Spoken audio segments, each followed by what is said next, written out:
Leanne, and I'm going to talk to you about food waste and what we can do to help prevent it.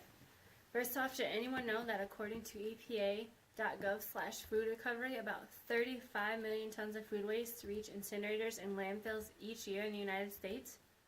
Food waste is the largest percentage at 21% of waste going into municipal landfills and combusted for energy recovery. Some other materials wasted that rank under food waste are wood, textiles, rubbers and leathers, paper and paperboard, metals, yard trimmings, plastics, and glass. I was shocked when I figured this out, but at the same time I can say that I am definitely a contributor to food waste. I'm sure there are others like me who have an expiration date fetish. Now what do I mean by this for those of you who don't know?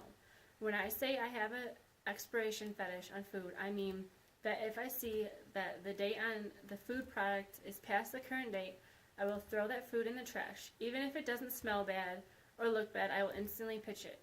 Is this wasteful? Yes, but that is how I've been for as long as I can remember.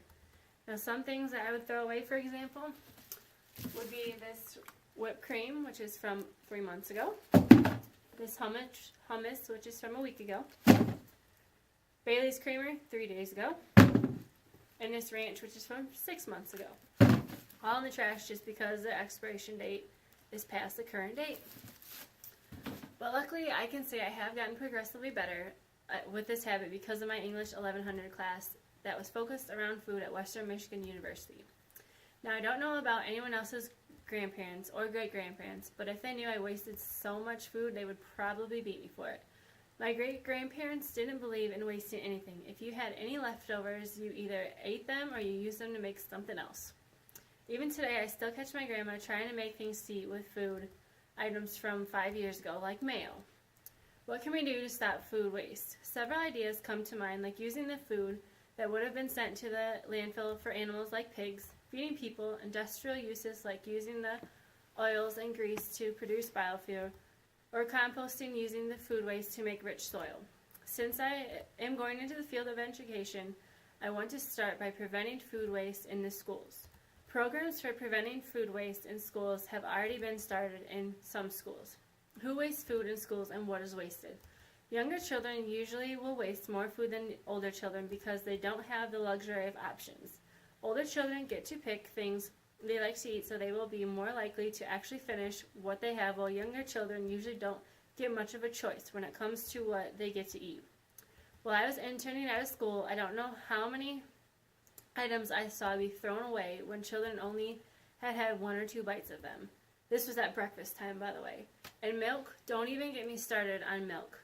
Way too many students would take a sip of milk and throw the rest away. Another factor that encourages food waste in schools is whether or not the students get to go outside for recess. If the weather isn't nice or prevents students from going outside, they will take more time to actually eat what is on their plates instead of rushing to get outside and throwing a lot of food away. The times of recess is also crucial. If you let the students go to recess before they eat lunch, they will also waste a lot less. I went into an elementary school during their lunch and took some pictures and videos of their food waste. These pictures are from a 2nd grade class who went to recess before lunch. I also took pictures from when the 3rd graders went to lunch after they had recess. You can see plenty of food waste, even whole fruits like apples untouched. I observed that the 3rd graders wasted more than the 2nd graders because they were in a rush to get outside. My hometown middle school actually did a waste stream audit and their results were shocking. Trash was kept from a typical day at school and saved for the next morning when the students would go through the trash and sort it out. After going through 15 bags of trash, the class came up with this pie chart showing the school's waste, and surprise, surprise, food waste was the highest percentage of food waste in the school. It was the highest percentage of total waste in the school at 23%. If the school could divert the food waste into compost piles, then only 26% of the waste from the school would go to the landfill. Here is their pie chart on potential to divert from landfill. The lunch served that day of the audit was a choice of pizza, hamburger, turkey club, sweet and sour chicken, and rice, and it was optional for them to take fruit, milk, etc. This is what the class found for the food and milk waste. 14 unopened milk cartons, 3 gallons of milk poured out, approximately 36 pieces of untouched fruit, miscellaneous untouched pizza and fruit cups, snacks, etc.